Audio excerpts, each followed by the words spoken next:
andao hiara entana andao avotana ny firenena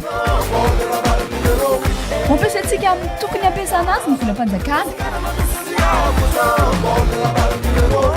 Josan'ny-bahoaka ny lahara-pahamehana Dioary Paoly Rabary laharana fahavalo amin'ny Bily Tatokana. Madagasikara matehonina dia tsy maintsy Madagasikara madio. Madagasikara tsy misy plastika. Madagasikara maitso. Madagasikara izay iroborobonin'ny kolotsaina eo amin'ny faritra rehetra. Ary ianao antsika ny kolotsaina, anjarantsika no mampivoatra ny kolotsaina, manandrana kolotsaina malagasy, kolotsaina izay misy mahasamihafa azy manerana ny nosy. Tsy maintsy diovina ny tanàna. Na tanan-dehibe io, na tanan-ambanivohitra tokony ampianarina amin'ny fahadiovana isika malagasy. Tsy miendrika antsika ny loto izay hainantsika rehetra amin'izao fotoana izao. Ka tsy maintsy maka faram-pahan-kevitra goavana antsika amin'ny fanadiovana ny tanàna manerana ny nosy. Tsy maintsy mamboly hazo isika.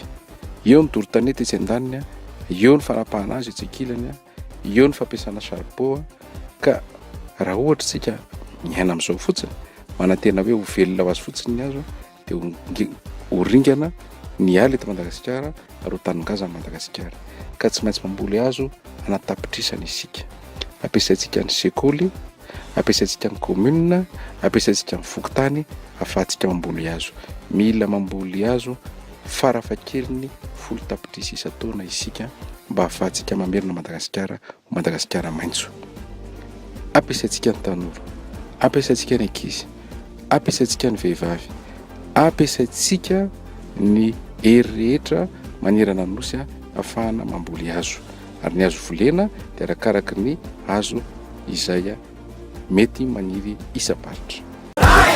Fanjakana mitsitsy mitsinjo ny vahoaka, fanjakana tokisa ny vahoaka, fampivoarana ny maolona, sehatra sy andraikitra ho an'ny tanora sy ny vehivavy, fampitombona ny famokarana.